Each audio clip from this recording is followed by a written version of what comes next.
जय हिंद मेरे प्यारे दोस्तों, गैलेक्सी क्लास में आप सभी का स्वागत है। और आज हम लोग मैथ का चैप्टर का 2 को हम लोग क्या करेंगे, सॉल्व करेंगे। यानी पार्ट 2 है और पार्ट का नाम क्या है, बहुपद। इंग्लिश में उसे क्या कहेंगे, पॉलीनोमियल। तो हम लोग पिछले वीडियो में पढ़े थे कि बहुपद किसे कहते हैं और बहुपद के आधार यानी बहुपद के प्रकार पढ़े थे। यानी बहुपद के आधार को हमने घातांकों के आधार पर और पदों के आधार पर हमने बात किया था। आज हम लोग क्या करेंगे, बहुपद की घात पढ़ेंगे और बहुपद के प्रकार के सभी घातों यानी प्रकार के बारे में क्या करेंगे, सीखेंगे।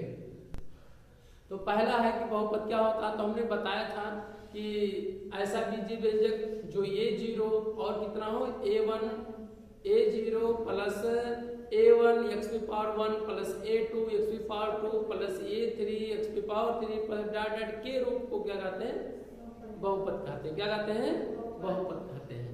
और बहुपद को हम लोग क्या किससे px में क्या करते हैं, प्रदर्शित करते हैं।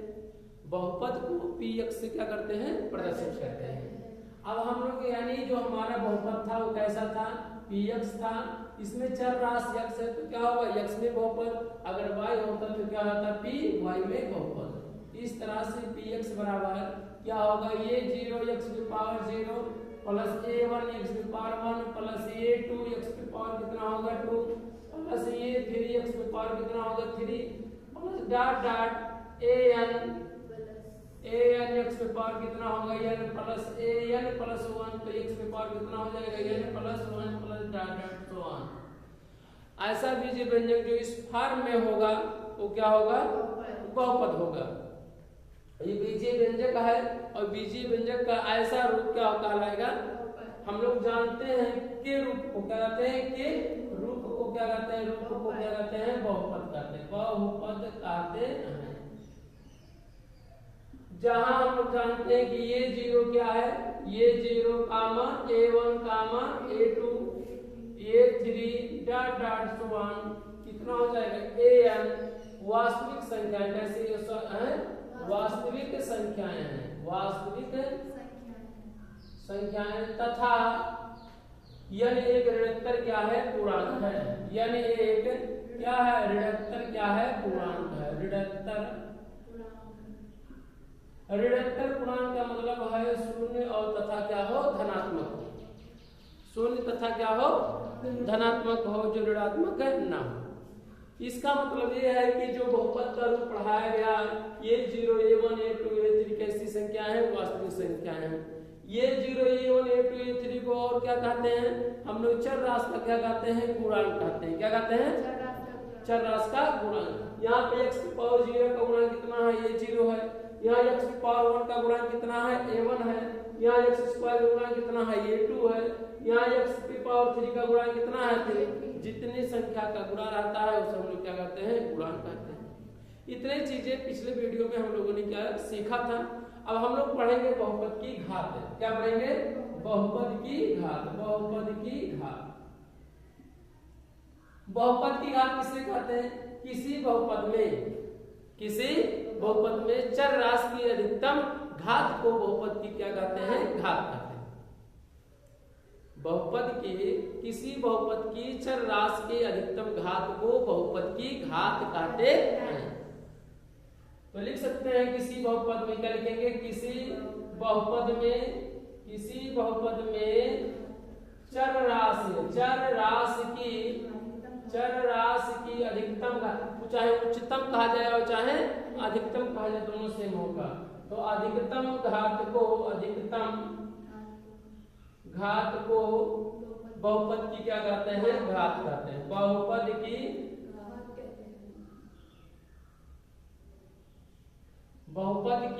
घात कहते हैं। बहुपद की घात कहते हैं। यदि कोई बहुपद होने के दो कंडीशन, चर राशि पे घात क्या होना चाहिए, धनात्मक होना चाहिए। दूसरा और हम आपको बताए थे कि जो चर राशि पे घात होना चाहिए वो क्या हो, भिन्नात्मक ना हो। पहचान के लिए भिन्नात्मक का होना देखना है कि भिन्नात्मक है कि नहीं है। यदि भिन्नात्मक होगा तो बहुपद नहीं होगा। यानी घात कैसा होना चाहिए, पूर्ण गुणज होना चाहिए। कैसा होना चाहिए, घात पूर्ण गुणज होना चाहिए। और पूर्ण गुणज का मतलब यही है कि 0 1 2 3 4 5 6 7 8 100 मैंने इस तरह से घात चर राशि पे घात होना चाहिए। इसके अलावा यदि कोई है घात तो उसका मान कितना होगा, यानी वह बहुपद होगा, वह बहुपद नहीं होगा।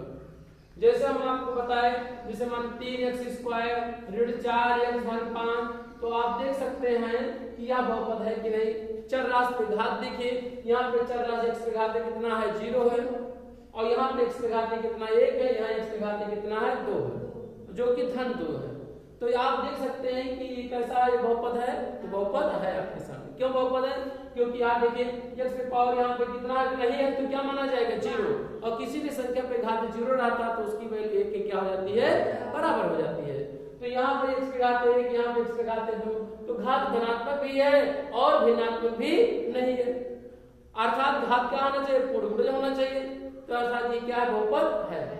अब वही इस बहुपद की घात पूछा जाए कि बहुपद की इसकी घात है, कितना घात है, अधिकतम घात है, यहाँ पे x पे घात 0 है, यहाँ x पे घात 1 है, यहाँ x पे घात 2, तो इस बहुपद में अधिकतम घात कितना दिया है, 2 दे रखा है। तो बहुपद की घात कितना होगा, बहुपद की घात क्या लिखेंगे, के बहुपद की घात, बहुपद की घात कितना होगा बाबू, यहाँ पर 2 होगी, कितना होगा, 2 होगा। ऐसे और हो जाए, मान लीजिए 7x power 3 minus 4x plus 8 plus 4x कर लिया जाए। यहाँ पे आप देख रहे हैं अधिकतम घात, यहाँ x पे घात कितना है, 0, यहाँ x पे घात कितना है, 1 नहीं लिखा गया है, यहाँ x पे कितना है, 3 है। तो हम लोग देखेंगे इस बहुपद में अधिकतम घात कितना दिया है, तो 3 दिया है, तो 3 हो जाएगा। बहुपद की घात कितना हो जाएगा, के बहुपद की घात, बहुपद की घात कितना होगा, घात बाबू कितना होगा, 3 होगा, कितना होगा, 3। ऐसे चाहे यहाँ पर, नहीं तो इसको आप समझे कि माइनस, लेकिन क्या घात, बहुपद की घात कितना होगा, 3 होगी, कितना होगा, 3। ऐसे इस तरह से ऐसे और भी कर लिया जाए। अच्छा आप बताइए, x पे घात 4/7 धन 3x पे स्क्वायर धन 8x धन 5, बताइए बहुपद की घात कितना होगा। जब बहुपद ही नहीं होगा तो बहुपद की घात की बात नहीं होगा। हम लोग इसमें देख रहे हैं कि x पे घात 4/7 है, ये पूर्ण गुणज नहीं है। पूर्ण गुणज का मतलब जो घातांक होना चाहिए सेम आपको इस तरह से होना चाहिए। क्या होना चाहिए, पूर्ण गुणज का मतलब है कि 0 1 2 3 4 5 इस तरह से घात होना चाहिए। 0 1 2 3 4 इस फॉर्म में पूर्ण संख्या घात होना चाहिए। तो इसमें देख रहे हैं कि घात 4/7 है, पूर्ण गुणज नहीं है। अगर ये नहीं है तब क्या करेंगे, या बहुपद नहीं है, तो क्या इसके बहुपद की घातांक को डिवाइड किया जा सकता, परिभाषित किया जा सकता है, तो हम लोग कहेंगे नहीं। ऐसा इसलिए क्योंकि यह बहुपद की घात है, यानी बहुपद ही नहीं है तो बहुपद की घात की बात नहीं होगी। और आगे चलिए, मान लीजिए 12 ले लिया जाती है, मान लीजिए क्या ले लिया जाए, 12 ले लिया जाए, बताइए बहुपद है कि नहीं, बताइए बहुपद है। तो चर राशि की अधिकतम घात कितना होगा, तो हम लोग देख सकते हैं x पे घात यहाँ पे कितना होगा, 0। तो बहुपद के बहुपद की घात कितना हो जाएगा, बताओ, के बहुपद की 12 के बहुपद की घात है, या 12 जो बहुपद 12 है, बहुपद 12 की घात, बहुपद 12 की घात कितना होगा बाबू, कितना होगा बताओ, 0 होगा, कितना होगा, 0 होगा, क्योंकि चर राशि का यहाँ जुड़ा हुआ अगर देखा जाए तो x की पावर कितना दिया है, 0। तो चर राशि की अधिकतम घात को बहुपद की क्या कहते हैं, घात कहते हैं। तो अधिकतम घात कितना दिया है, x की पावर कितना दे रखा है, 0 दे रखा है। तो यहाँ पर हम लोग की बहुपद की घात कितना करेंगे, 0। तो हम लोग सीख चुके हैं। ऐसे से देखिए, घात को चाहे आरोही क्रम में कर लिया जाए और चाहे अवरोही। जब चर राशि की घात के आरोही या अवरोही क्रम में दिया जाता है तो उसे मानक रूप कहते हैं। क्या कहते हैं, मानक रूप कहते हैं। चाहे घटते क्रम में लिखा जाए चाहे बढ़ते क्रम में लिखा जाए। तो घात अगर मान लीजिए, अब नेक्स्ट सवाल और ले लिया जाए, मान लीजिए जैसे 3x माइनस 4x पे घाते 5 माइनस 6x पे घाते 8। अब बताइए बहुपद है कि नहीं, बताओ बहुपद है कि नहीं। 3x माइनस 4x पे घाते 5 माइनस 6x पे घाते कितना दे रखा, 8। पूछा जा रहा है कि बताइए बहुपद है कि नहीं। बहुपद होने के लिए भी कंडीशन, चर राशि पे घात पहले आप बताइए। चर राशि पे घात है, अगर देखा जाए ऋणात्मक या धनात्मक है, यहाँ x पे घात कुछ नहीं तो क्या माना जाएगा, 1 माना जाएगा। यहाँ 1 है, यहाँ 5, यहाँ क्या 6। देख सकते हैं धनात्मक भी है, यानी बहुपद के लिए भी धनात्मक होना चाहिए। भिन्नात्मक है, भिन्नात्मक नहीं, अर्थात ये बहुपद है। अब इस बहुपद की घात, अगर ये बहुपद है तो इसकी कुछ घात होगी, तो अब घात बताइए, तो इस अधिकतम घात इसमें कितना दे रखा है बताओ 8, तो बहुपद की घात कितना हो जाएगा 8। क्या लिखेंगे? बहुपद की घात, बहुपद की घात कितना होगा बताओ 8, क्योंकि चर राशि, चर माने x y z a b c d, परिवर्तनशील राशियों को क्या कहते हैं? चर राशियां कहते हैं। तो अगर चर राशियां कहते हैं, चर राशि इसमें कौन सी है? x है, तो x में बहुपद की घात कितना दिया है 8, तो कितना हो जाएगी? बहुपद की घात कितना हो जाएगा 8 हो जाएगा। इसमें चर राशि x है तो x को माना गया है, चर राशि माने हैं। अगर y होता तो y के अधिकतम घात को माना जाता है। जैसे मानो नेक्स्ट हम अगर एग्जांपल ले लें, जैसे ले ले 7y पे घात 3 ऋण 2y पे घात 5 ऋण 6y पे घात 2। आप देश बताइए बहुपद की घात ये बहुपद है कि नहीं? पहले बहुपद की घात बताने से पहले आपको चेक करना होगा कि वो बहुपद है कि नहीं है। तो आप देख सकते हैं कि यहाँ 7y पे घात 3 है, यहाँ 7y पे घात कितना 5, 6y पे घात 2। तो ये बहुपद की घात बहुपद है कि नहीं है? है, क्योंकि चर राशि पे घात, यहाँ पे चर राशि कितना दिया है y कितना 2, 5 और कितना दिया 3, तो घात क्या है? धनात्मक है और भिन्नात्मक भी नहीं है, इसका मतलब ये बहुपद है। तो बहुपद है तो बहुपद की घात कितना होगा बताइए? बहुपद की घात बताओ, y का अधिकतम घात कितना दिया है 5, तो बहुपद की घात कितना हो जाएगा 5। क्या लिखेंगे? बहुपद की घात कितना होगा? बहुपद की घात कितना होगा 5।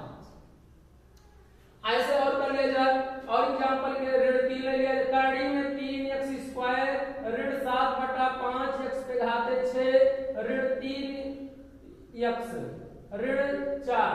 आप बताइए ये बताओ बहुपद है कि नहीं है? है ये बहुपद। क्या है? ये बहुपद है। पहचानिए, करड़ी से हमसे कोई मतलब नहीं है, जो अचर राशि होता है चाहे परमेय, हमने कहा है वास्तविक संख्या, तो वास्तविक संख्या के अंतर्गत चर और अचर राशियां परमेय और अपरमेय संख्याएं आ जाती है। चूंकि अपरमेय संख्या है लेकिन फिर भी क्या है? वास्तविक संख्या है, तो अचर राशियों के कुछ होने से कोई प्रभाव नहीं पड़ता। तो यहाँ पर 7/5 है, इसका x पे घात 6 का गुणांक 7 कितना दिया है 5 दिया है।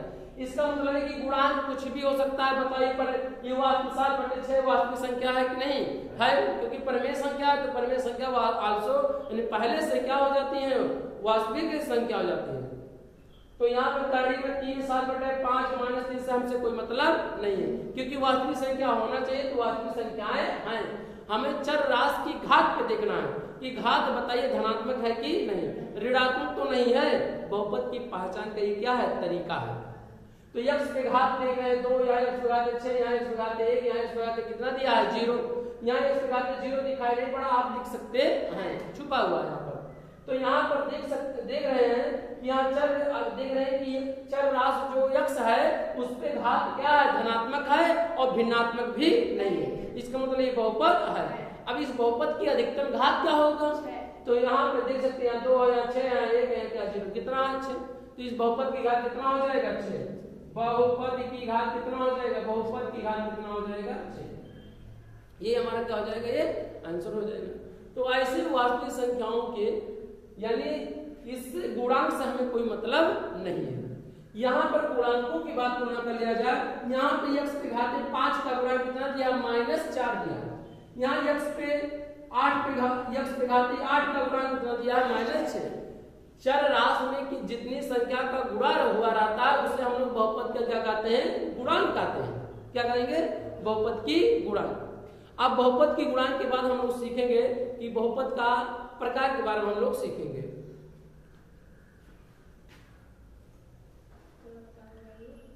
तो अब हम लोग पढ़ेंगे बहुपद के प्रकार। इसके पहले हम लोगों ने क्या सीखा? बहुपद की घात के बारे में सीखा और गुणांकों के बारे में सीखा।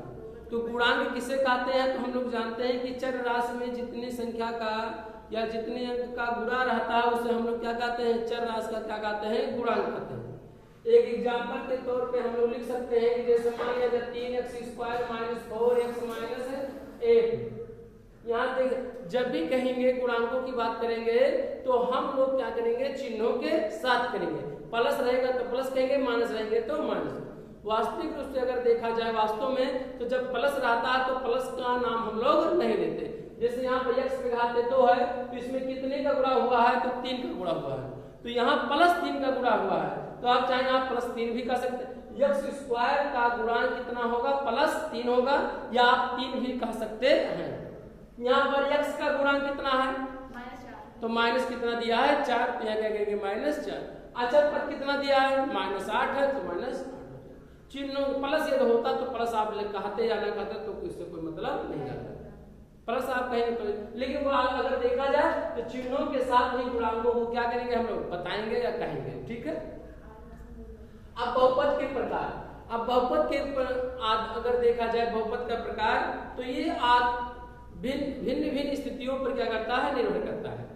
अब स्थिति देखा जाए तो घात के भी आधार पर देखा जाए और पदों के आधार पर, यानी बहुपद का जो प्रकार निर्धारित होगा तो किसके आधार पे होगा, घात के आधार पर होगा, और किसके आधार पे होगा, और किसके आधार पर, पदों के आधार पर।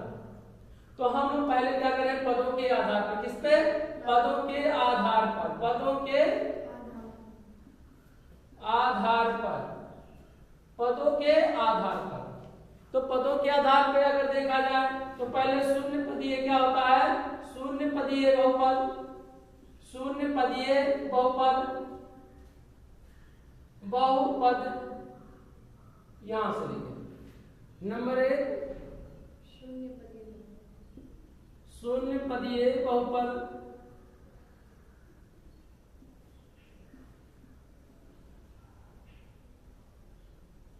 बहुपद। दूसरा होता है एक पदीय बहुपद,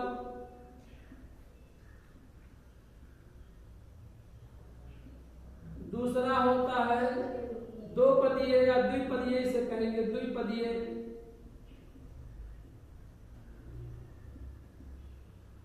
बहुपद। तीसरा क्या, चौथा क्या होगा आपका, त्रिपदीय, क्या होगा, त्रिपदीय बहुपद। और चौथा आपका होगा चतुर्पदीय, ऐसे पांचवें छठवां ऐसे टाइप, जो मुख्य रूप से है उतने का नाम हमने ले लिया।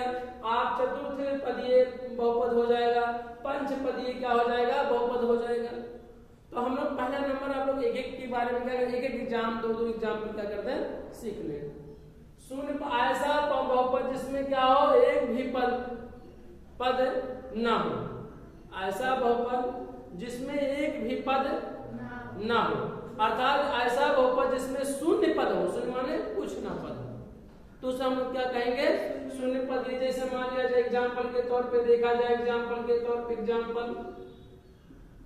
एग्जाम्पल के तौर पे देखा जाए तो शून्य क्या होगा, शून्य पद। इसमें एक है, इसमें आप नहीं, आप देखेंगे इसमें एक पद है, समझने की नहीं हमारी बातों को।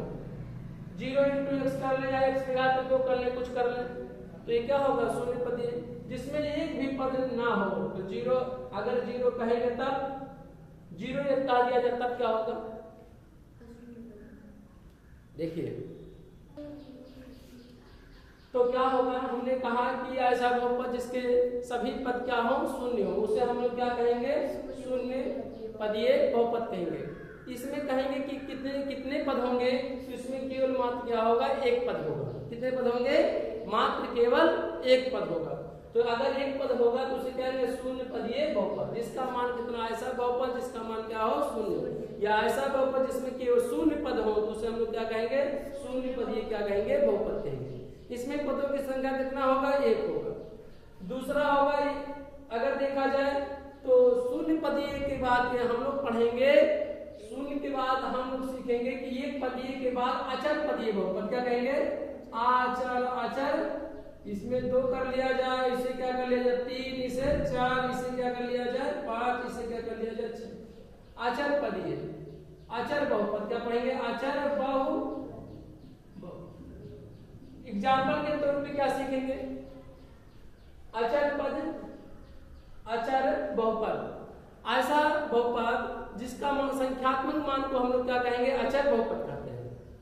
संख्यात्मक मान को हम लोग क्या कहेंगे, अचर बहुपद। जैसे मान लीजिए 12, 14, 16, ये कैसे बहुपद है, अचर पद है। क्या है, अचर पद है, क्योंकि इसमें देख सकते हैं कि इसमें क्या है, x की घात कितना दिया है, 0 दिया, उसकी वैल्यू कितना हो जाएगा, 1 के क्या हो जाएगा, बराबर हो जाएगा। इसमें भी एक या भी एक क्या है पदीय, पदों की संख्या कितना होगा? एक होगा।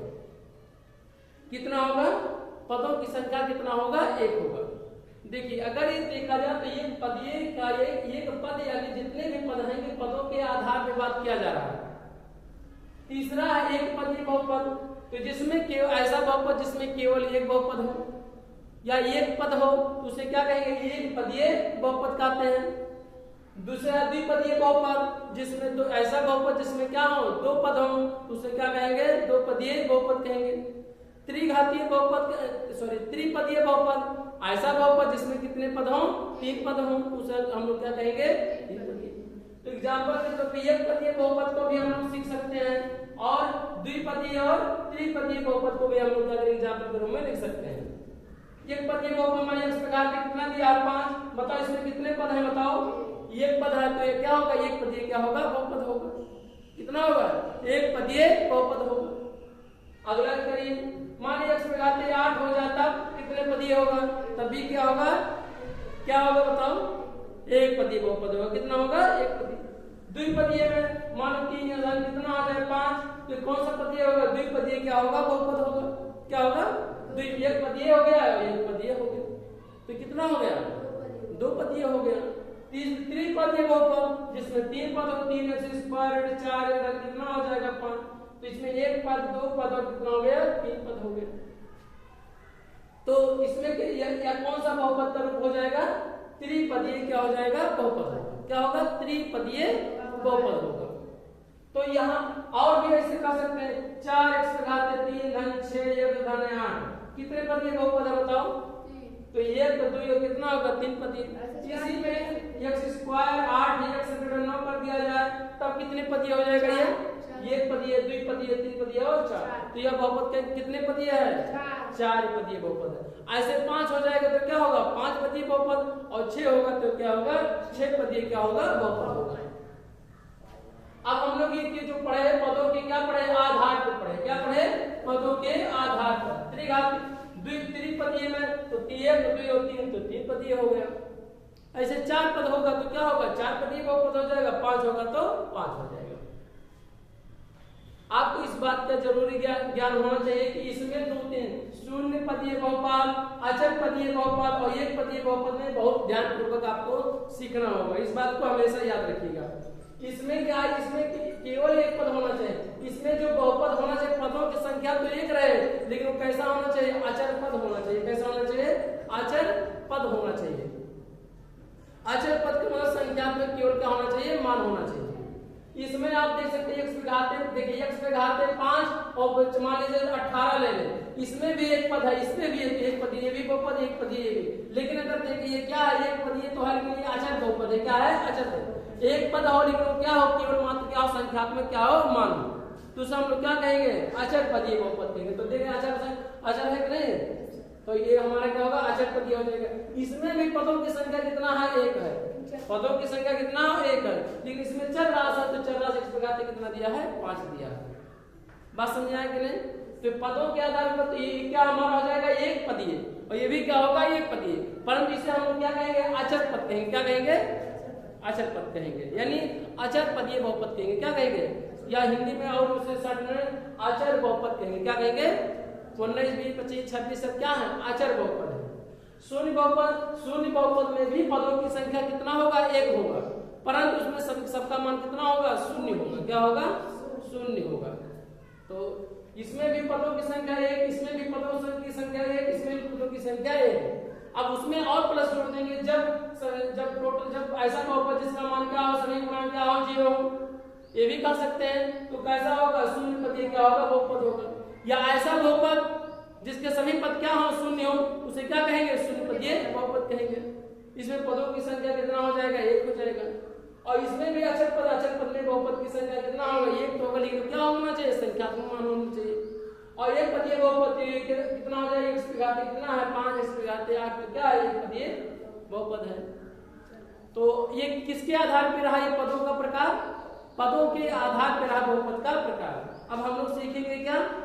किसके बारे में सीखेंगे? हम लोग घातांकों यानी घातों के आधार पर बहुपद के प्रकार सीखेंगे। तो सीखेंगे, चलिए यहीं पे हम सिखा रहे हैं। किसके आधार पर बताओ? नहीं, घातों के आधार पर, घात के आधार पर। किसके आधार पर? घात के आधार पर। अगर ऐसे इस तरह से कहा जाए घात के आधार पर, घात के आधार पर कितना होगा बाबू? अब हम लोग जानते हैं ऐसा बहुपद, अब इसे शून्य पदीय बहुपद यानी शून्य बहुपद क्या कहेंगे? इसमें भी आ जाएगा शून्य बहुपद। क्या कहेंगे? शून्य बहुपद, बहुपद। दूसरा क्या होगा बताओ? एक घातीय बहुपद या रैखिक बहुपद। क्या कहेंगे? एक घातीय बहुपद, एक घातीय बहुपद, बहुपद। या इसे रैखिक रैखिक बहुपद, बहुपद। चलिए कोई दिक्कत नहीं है। और बताओ क्या इसमें भी अचर बहुपद? अचर बहुपद, अचर बहुपद। और बताओ द्विघातीय बहुपद, द्विघातीय बहुपद। और बताओ त्रिघातीय बहुपद, त्रिघातीय बहुपद, घातीय त्रिघातीय बहुपद। ऐसे 3 4 क्या हो गया 5 और क्या हो गया 6, चतुर्थ घातीय, चतुर्थ घातीय बहुपद। ऐसे बहुपदों का प्रकार आप बढ़ाते हुए चले जाएंगे। जो बहुत महत्वपूर्ण है बहुपद के प्रकार है, उसके बारे में हम लोग क्या करेंगे? व्याख्या करने जा रहे हैं। एग्जाम्पल के तौर पर ऐसा बहुपद जिसमें चर राशि की अधिकतम घात कितना हो? शून्य हो, तो उसे क्या कहेंगे? शून्य बहुपद कहते हैं। क्या कहते हैं? अब शून्य बहुपद की घातांक या घात कितना होता है? तो अपरिभाषित होता है। क्या होता है? अपरिभाषित होता है। क्योंकि जीरो अगर एग्जाम्पल के तौर पे करना चाहें तो यहाँ हम लोग इसके बराबर ऐसे हम लोग क्या कर रहे हैं? सीख ले रहे हैं। ऐसे एग्जाम्पल इसके ऐसे क्या कर रहे हैं? सीख ले रहे हैं। 0 × x² प्लस 0 × x प्लस कितना होगा? 0। बताइए ऐसा बहुपद जिसके सभी मान क्या है? 0 है कि नहीं? तो क्या होगा हमारा बताओ? शून्य बहुपद होगा। क्या होगा? शून्य। शून्य बहुपद का घात निर्धारित नहीं होता, यानी क्या होता है? अपरिभाषित होता है। अगर एक घातीय बहुपद ऐसा बहुपद जिसमें चर राशि की घात कितना हो? 1 हो, तो उसे रैखिक बहुपद भी कहते हैं और रैखिक बहुपद को एक घातीय बहुपद भी कहते हैं। चाहे एक घातीय बहुपद को रैखिक बहुपद कहते हैं और रैखिक बहुपद को क्या कहते हैं? एक घातीय बहुपद। कब कहेंगे?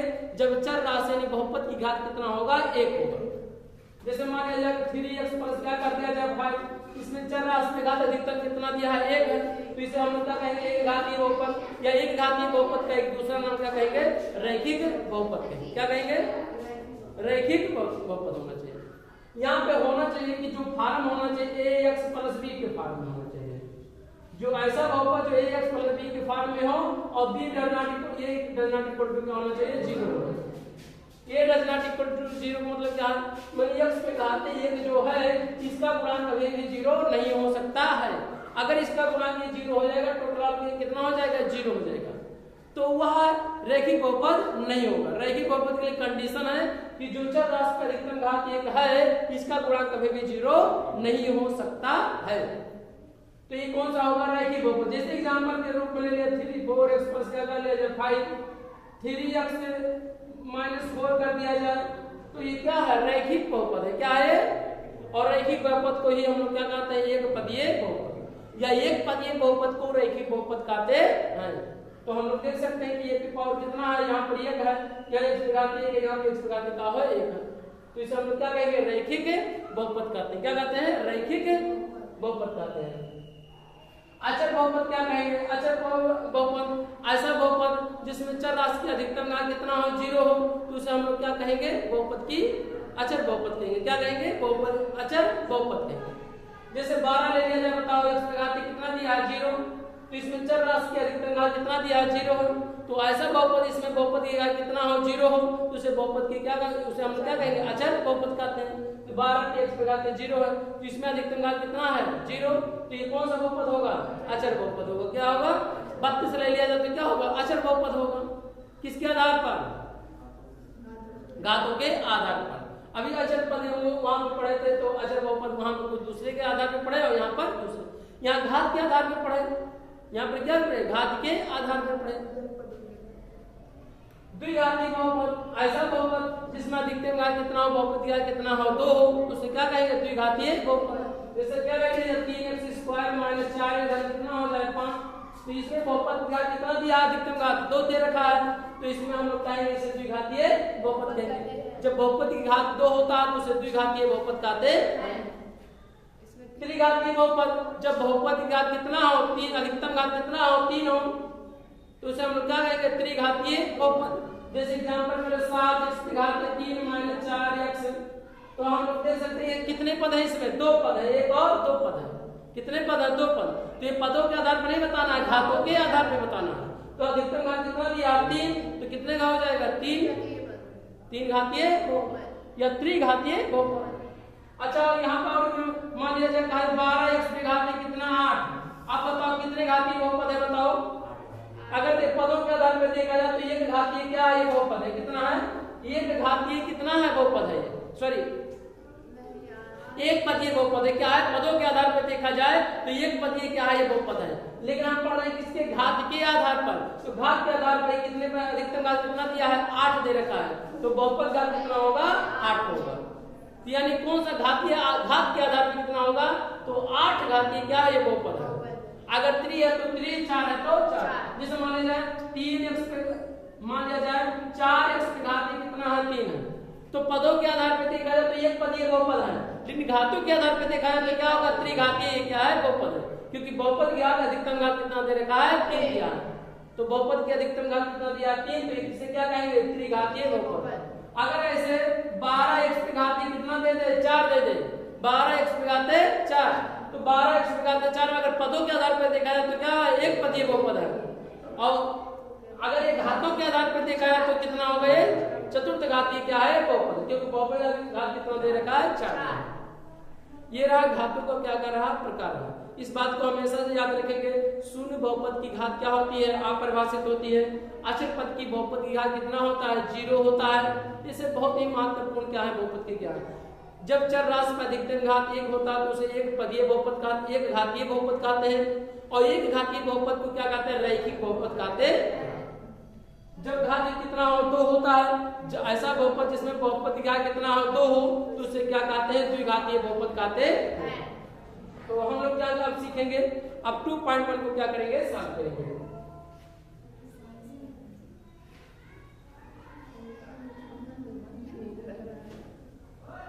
प्रश्नावली 2.1 को क्या करेंगे? सॉल्व करेंगे। क्या करेंगे? प्रश्नावली बहुत ही आसान है। प्रश्नावली 2.1 को क्या करेंगे? सॉल्व करेंगे। 2.1 में सवाल दे रखा है, तो क्या है? शून्य, बहुपद का शून्य। क्या कहा है? पहले बहुपद का शून्य, पहले शून्य भी जाते हैं। एक बहुपद का शून्य, चर का वह मान, चर का वह मान जो बहुपद में रखने पर ओवरऑल क्या हो जाए? शून्य हो जाए, तो उसे हम लोग क्या कहेंगे? बहुपद का शून्य। चर का वह मान जिसमें उसका मान रखने पर अगर बहुपद का मान कितना हो जाए? टोटल शून्य हो जाए, तो उसे हम लोग क्या कहेंगे? बहुपद का शून्य कहते हैं। जैसे यहाँ अब शून्य के बारे में हम लोग बात करें, मान लिया x की घात से मान लिया जाए 2 ऋण 1, ये क्या है? बहुपद है। क्या है? बहुपद है। अगर हम लोग पता करना चाहें कि इसका शून्य कितना होगा या बहुपद शून्य कितना होगा, तो शून्य करने के लिए क्या x का ऐसा कौन सा मान रखा जाए तो उसका मान कितना हो जाए? 0 के क्या हो जाए? बराबर हो जाए। तो अगर मान लिया जाए x बराबर 1 रख दिया जाए, तो p जहां x है वहीं पे क्या लिखेंगे? 1 बराबर 1 की जगह पर क्या करेंगे? 1 स्क्वायर माइनस क्या करेंगे? 1 का स्क्वायर करेंगे तो 1 माइनस 1 है तो 1 कितना हो जाएगा? 0 हो जाएगा। कितना होगा? 0 हो जाएगा। तो यहाँ पर 0 हो गया, यानी x का कौन सा मान रखने पर 0 हो रहा है? x का एक मान अगर रख दिया जाए, मैंने 1 रख दिया जाए, तो उसका मान क्या हो जाएगा? 0 हो जाएगा। अब इसे ये कि कोई इसका क्या कहेंगे? शून्य कहते। क्या कहते हैं? शून्य। चर का वह मान जिसका मान रखने पर बहुपद का मान क्या हो जाए? शून्य हो जाता है, तो उसे क्या कहते हैं? बहुपद का क्या कहते हैं? शून्य कहते हैं। अब शून्य के लिए हम क्या करेंगे? पता करने के लिए अब 2.1 में क्या करेंगे? पहला सवाल दे रखा है, दे रखा है उसमें कि ऐसे ये क्या है? y अक्ष है, तो ये हमारा क्या है? x अक्ष। ये भी क्या है? x अक्ष है। y अक्ष क्या है? x अक्ष। ऐसे भी सवालों को दे रखा है। 2.1 में दिया है ऐसे, ये कौन कौन सा अक्ष है, एक्स अक्ष है क्या, एक्स डैश, इसे हम लोग क्या कहेंगे वाई, नीचे क्या करेंगे वाई डैश। या मूल बिंदु क्या को हम लोग किससे करते हैं, ओ जीरो से क्या करते हैं प्रदर्शित, या ओ से क्या लिखेंगे, वो जीरो है ओ है, ओ से क्या करते हैं प्रदर्शित करते हैं। निकल गए, फिसल गए, जवाब में फिसल गया। ओ से क्या करते हैं, वर्जिन से होता है मूल बिंदु। ये जो क्षैतिज रेखा है इसे एक्स अक्ष, जो ध्रुव रेखा इसे हुआ है, इसे हम एक्स अक्ष को हम लोग क्या कहते हैं भुज भी कहते हैं, और वाई अक्ष को हम लोग क्या कहते हैं कोट कहते हैं।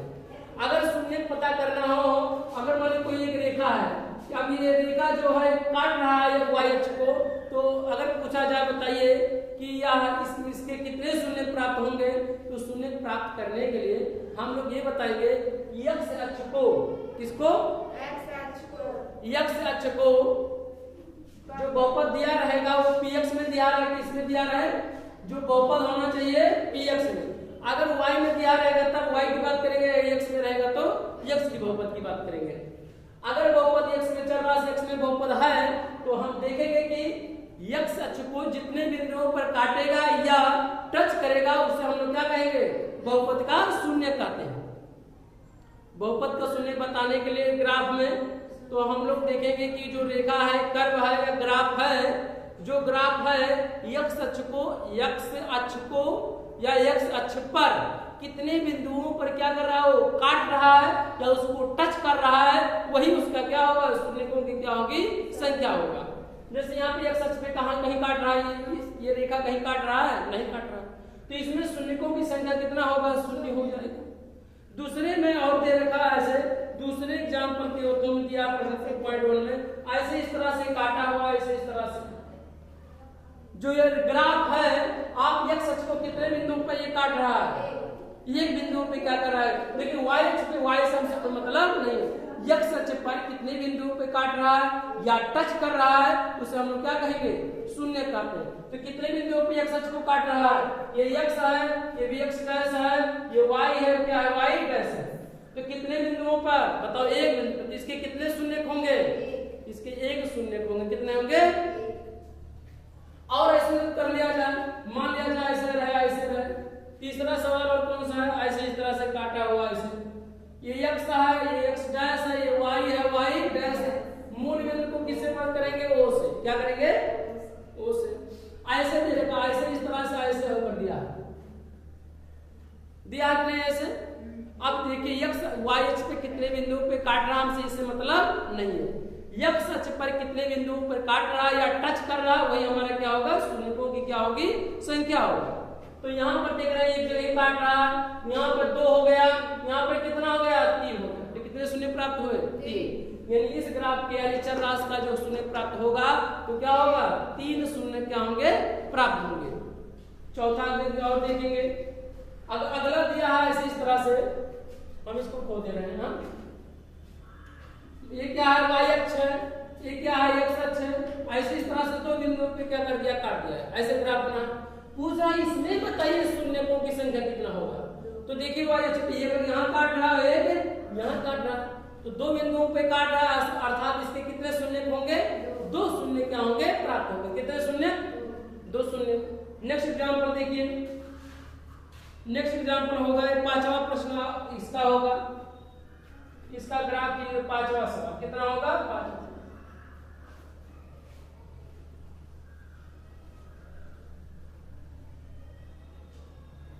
y डैश है, ये x डैश है, मूल बिंदु है, मूल बिंदु को किसे पर करते हैं, वो उसे क्या करते हैं प्रदर्शित करते हैं। सॉल्व करिए। अगला क्वेश्चन है, बनाया है चित्र में ऐसे इस तरह से, यहां से गया है ऐसे इस तरह से, ऐसे इस तरह से। इसमें कितने शून्य प्राप्त होंगे बताओ, 4 शून्य प्राप्त होगा। कैसे, यहाँ पर देख सकते हैं एक शून्य, यहाँ पे एक जगह यहाँ पे काटा, यहाँ पर 2 हो गया, यहाँ पे कितना हो गया 3, यहाँ पे कितना हो गया 4 जगह पे काट रहा है। और किसको काट रहा है, x अक्ष को काट रहा है। तो x अक्ष पे जितने बिंदु पर काटे या टच करे उसे हम लोग क्या कहेंगे, उतने शून्य होंगे। तो कितने शून्य प्राप्त हुए, 1 2 3 और 4, तो इसके कितने होंगे, 4 शून्य प्राप्त होंगे। ऐसे टच करते हो जाए ऐसे। नेक्स्ट सवाल था ऐसे इस तरह से, नेक्स्ट सवाल था ऐसे इस तरह से, टले हुए की बात जा रहा है छठे प्रश्न में, ऐसे इस तरह से